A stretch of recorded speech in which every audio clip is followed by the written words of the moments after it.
Well, guys, after taking a very slight hiatus from terrible movies, of course, how'd I have to do it? By watching another horrible movie that I very much regret. But hey, guys, it's Kevin again, here to do another epic rant, of course. Like I said, after The Greasy Strangler, I just couldn't take it. I needed a break from bad movies because after you watch certain movies, I couldn't take it. I really couldn't. I needed to take a long hiatus, and it was like a week. I figured, like, I might as well because the year's coming to a close. I gotta make my worst list soon. I gotta watch more shit movies. I didn't plan on watching this. I didn't plan on it being this bad, but I still thought I should probably watch some terrible movies so I have as accurate a worst list as possible. And, of course, the movie I'm going to be reviewing is a movie that I was not at all looking forward to. A movie that, the second that I heard about it, I thought was a stupid idea. I couldn't believe that it really was a real thing. And that is none other than the acclaimed masterpiece that everyone wanted and everyone saw in theaters. And that, of course, is none other than 9 Lives. Let's just talk about this fucking shit, because I honestly have no idea how something like this happens in the way it did. I mean, this movie is terrible. I'm just gonna say that right now. I was not all looking forward to this movie, and it sucks. It really does. It's one of the worst movies of the year by far. One of the worst kids' movies I have seen in such a long time for a bevy of reasons, but let's get to the plot of 9 Lives, which is about as generic as you could possibly get with a kid's movie. We focus on Kevin Spacey. He's this workaholic father who constantly has to take up time for his kids because they're trying to build the tallest skyscraper in the world, and there's all this corporate law shit going on in the office, and there's companies against each other, and it's pretty chaotic. I feel like I'm watching Mad Men at points, but, you know, that's how it is. And then, basically, his daughter really wants him to get her a cat, and Kevin Spacey hates cats because he finds them demons, and he doesn't like them, and they bite a lot, and he just does not like cats in general. But whatever, you know, he wants to connect with his daughter, so he's gonna get her the fucking cat, and while he's getting her the cat, there's a horrible electrical storm that goes on that leaves him in a coma, but he's actually not in a coma. His body actually goes into the cat, and for the rest of the movie, he's inside this cat trying to reconnect with his family, and now we have our plot, and that's this entire movie. The entire movie is him trying to reconnect with his family. It's fucking stupid, it's really dumb, and hilarity ensues, I guess, but let's just get into this, because I really do want to talk about how bad this movie really is. Let's get to the acting, because on a lesser film, if this was a direct-to-DVD film with really not known actors, I really wouldn't care. I'd say, alright, these are actors that clearly are just trying to make people laugh. They're just not taking this too seriously. They're not really trying to make this anything more than what it is. But these actors do! Every single one of these actors takes this so deathly seriously that it's horrible. I mean, it's horrible to watch. And I have no idea why any of them needed this. I mean, Kevin Spacey certainly does not need this movie. He is House of Cards right now, one of the most successful and most watched shows on TV. He does not need anything with this, and his character of Tom Brand, he's taking so deathly seriously. I mean, like I said, there were times where I honestly felt I was watching, whatever the fuck his name is from House of Cards. I don't know, I don't watch the show, so I can't think of his name, but I felt like I was watching him at points, and his character is about as annoying as one could get. You know, he's this business tycoon, he's the owner of, he's the owner of this company called Firebrand. Like I said, he's trying to make, like, the tallest skyscraper in the world. He gives all these motivational speeches throughout the movie, and like I said, he constantly hates cats, and right off the bat, you have a character that's very hard to like, and one that we've seen a million times before, and this character isn't anything different. He's just a workaholic father. But then when he turns into the cat, the movie gets so much worse, honestly.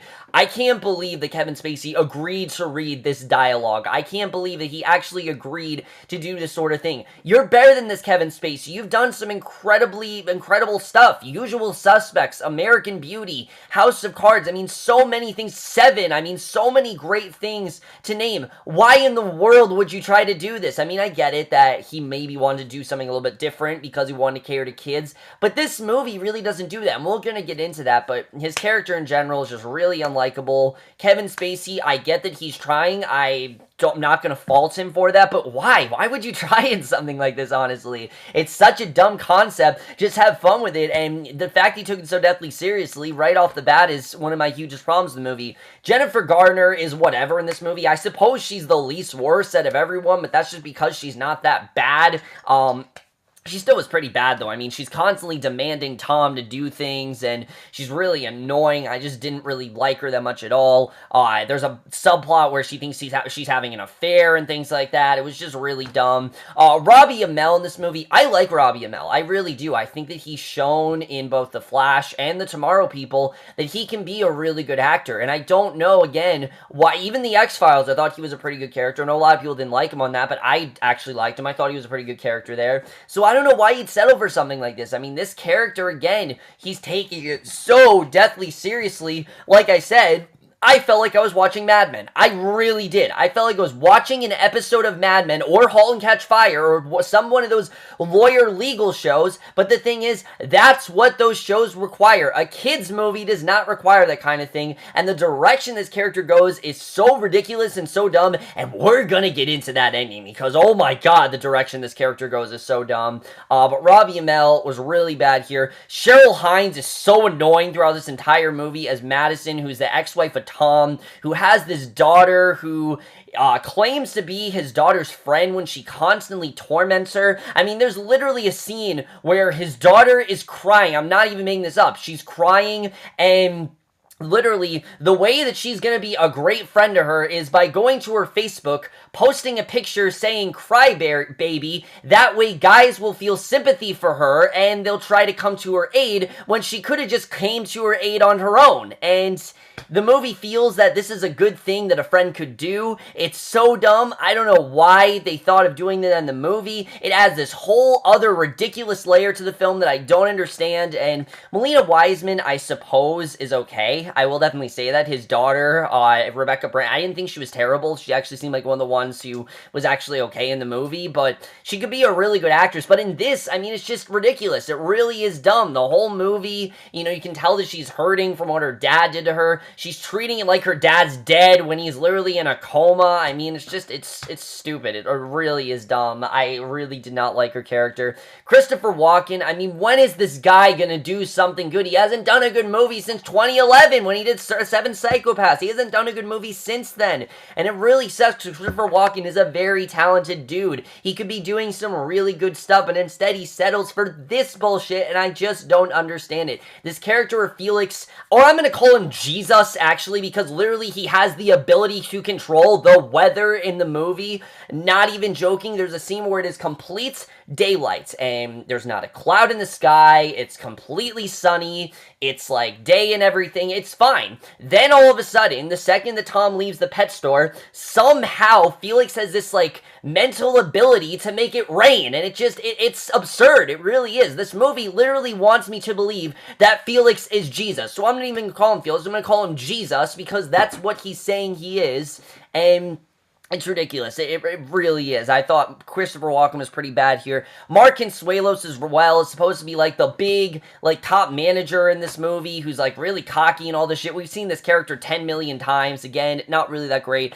Everyone's pretty bad in this movie. Everyone's taking it so deathly seriously. But now let's get to what I really want to talk about, the directing and the writing, because Barry Sonnenfeld directed this movie, who, as we know, directed Men in Black and all kinds of kids' movies, and he should know what kind of audience he's catering to. When you're this far in your career, and you've done pretty much kids' movies for most of your, you know, directing career, and most of your credits are for kids' movies, you should know what kind of audience you're catering to. So it's really fucking weird when half of this movie doesn't feel like a kids' movie. It really doesn't at all. The tone is so jumbled throughout this movie. movie. Really, this movie feels like two different movies. There's the movie with Kevin Spacey getting trapped inside a cat, and all of these unhilarious things ensue. Maybe they're funny if you're like 2, but they're not really funny at all, with the cat drinking beer, the cat pissing on the floor, the cat struggling to write a note. I mean, all this ridiculous stuff that's not funny at all. And then there's this whole other layer that involves, I'd say, like 5 or 6 board meetings that are just so uninteresting. I mean, these board meetings could not be more uninteresting. There's nothing happening here. And again, this is a kid's movie. If this wasn't a kid's movie, I wouldn't give a shit. I'd say, okay, it's that kind of movie. If this was something like, say, Law and Order, the movie, then I'd understand that. This is a fucking movie about a guy turning into a cat. You really don't have to take it all that seriously. I'm not quite sure why they go in the direction they go with this movie. My only reason to believe is that Barry Sonnenfeld didn't have full direction here, because that's what it seemed like to me. It seemed like someone else was telling him, no, we gotta make this kind of movie, and Barry Sonnenfeld wanted to make this other kind of movie, and it just doesn't make any sense at all. But the writing is another story, because the writing in here, there are some truly horrible lines in this movie. Really, there are some terrible lines. Kevin Spacey has, when he turns into a cat, he says, "Help, I'm inside a cat." Like, he's saying all this obvious shit, like, this isn't the end of it, and all this stuff like that. Just all of this obvious stuff that I thought was really dumb, and obviously he's going to be saying all of that, and I thought the writing, it didn't make any sense. I mean, the second they buy this cat, I know people have talked about this, but the second they buy this cat, they don't do anything. They just let it roam around the house, and don't worry about putting it in a cage, putting it inside, putting inside its own room or anything. They just let it roam inside the house, where obviously it's going to mess up the house. I don't know why Jennifer Garner's so shocked when she wakes up the next morning and the couch is destroyed. Obviously, the cat's gonna do that. That was a mistake on your part, lady, not the cat's. You really need to think this shit out. I mean, it's just common sense. It really is. When you buy a cat, you're probably supposed to not let it roam all around your house and destroy everything, but for some reason, that's exactly what the family does in this movie. It's maddening, it's ridiculous, and again, makes no sense whatsoever. Another great message for kids: when you should get a cat, just let it roam around the house, destroy all your stuff. Great message for kids. That's definitely a great message for kids. The humor in this movie is so bad. Every joke, there's so much dark humor in this movie, and that's the thing. The humor in this movie does not feel like kids' movie humor. Some of it does, but then some of it feels like a movie that was supposed to be rated R, and that it was supposed to be for adults, because there's so much depressing humor in this movie. The opening montage of this movie's depressing. It's him talking about how cats aren't people, and it's so deep, and why the hell is this movie so dark? Holy shit. I don't understand why they decided to go in that direction with this movie. It's melodramatic as hell, and oh my god, the ending. I can't wait to talk to you guys about how stupid the ending is. But before we get into that, let's get into the cinematography here, because, I mean, this has to be some of the most out-of-place cinematography I have seen in such a long time.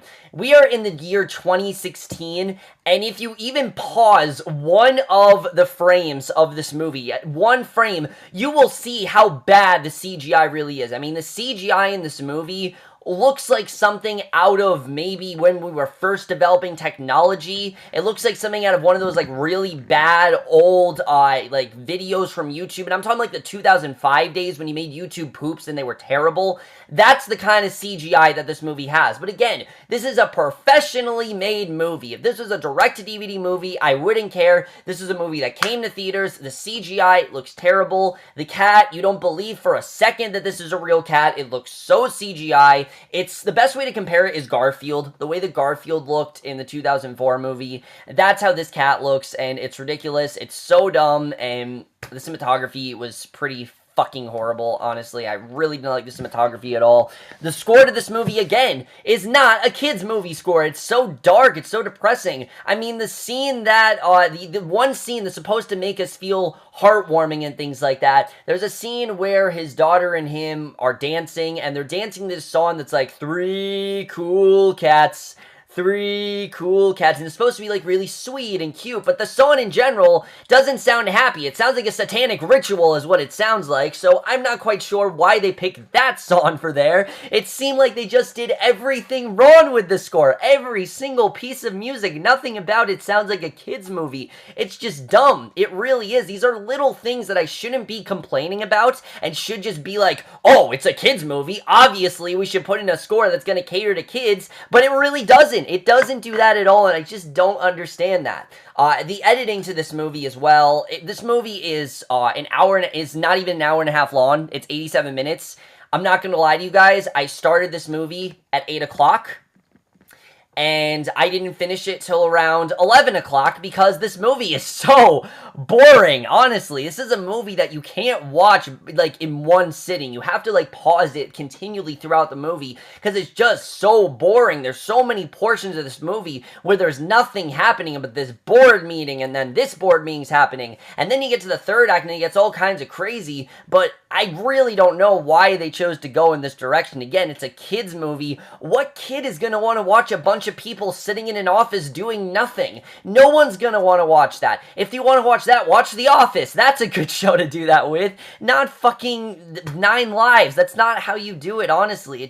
It felt so out of place, and I have no idea why they decided to go in that direction. Even the scenes with the cat move too slow, honestly. There's not a single scene in this movie that I think is paced properly. Every scene is so horribly constructed, and I think the editing was pretty terrible. There really was not any good editing in that department. And now, guys, now we're gonna get to the stuff that I really want to talk about, which is the ending of this movie, which I honestly don't care. If you guys want to watch this movie, don't. I was forced to rent this movie on Amazon because I couldn't hear the sound on F-Movie, so I rented this shit on Amazon. I don't know why. I'm an idiot. I know I'm an idiot. You guys can tell me I'm an idiot and tell me that I've made a horrible decision.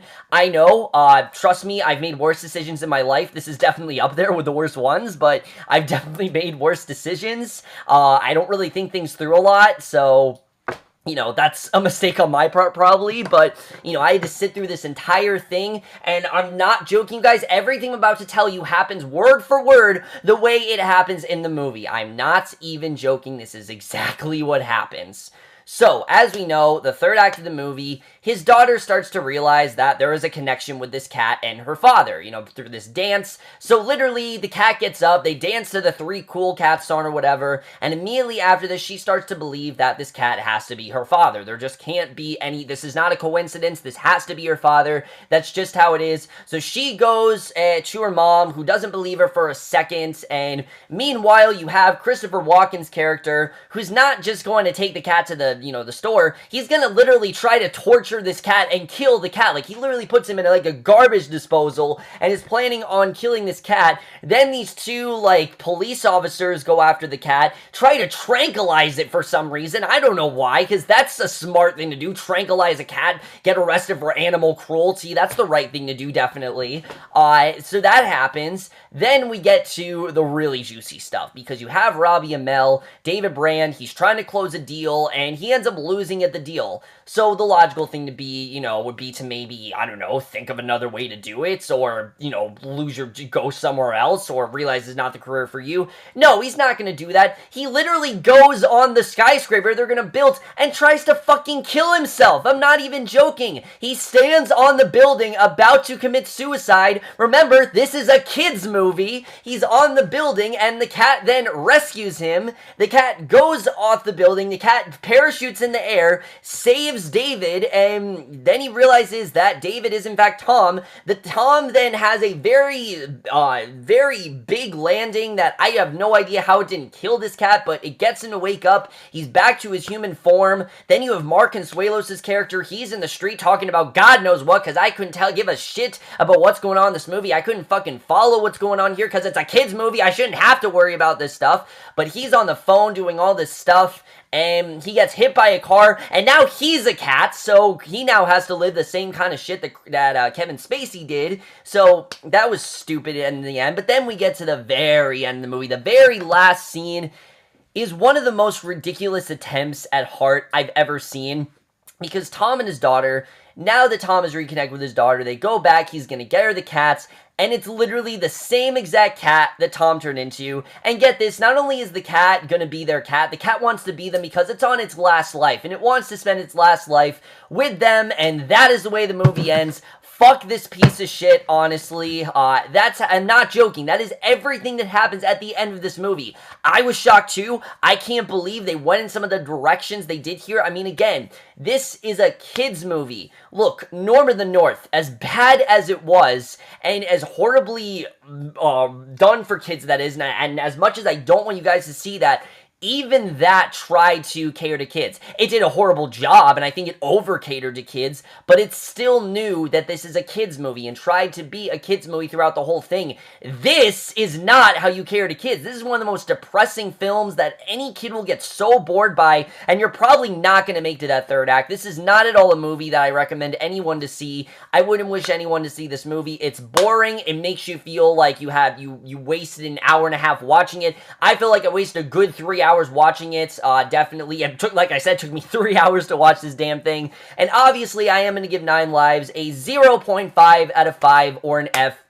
Fuck this thing. I don't want to talk about it anymore. I can't wait to put it on my worst list so I can tell you guys not to watch it. But anyways, guys, don't watch this movie. It's really dumb. Cats are, just the whole thing about the movie, the whole concept's dumb. It doesn't make any sense. It's not catered for kids. Nothing about it is something that I would recommend for any of you. It's a really, really bad movie that I had the horrible misfortune of watching after taking a very long hiatus. And I'm not even done with bad movies. I still have like 3 horrible movies to watch. Fuck my life, but I still have 3 terrible movies to watch. My worst list will probably be out tomorrow. I'll probably be putting that out tomorrow, and my best list will be out Saturday, so look forward to that. Look forward to the last 3 reviews I have to do, because they are not movies I genuinely want to watch, but at the same time, I want to talk to you guys about them so I can tell you not to watch them and just figure out why they were made, because I honestly have no idea how a movie like this got greenlit and turned out the way it did. Is it as bad as The Greasy Strangler? No, obviously not. Nothing, I think, can be as bad as The Greasy Strangler, but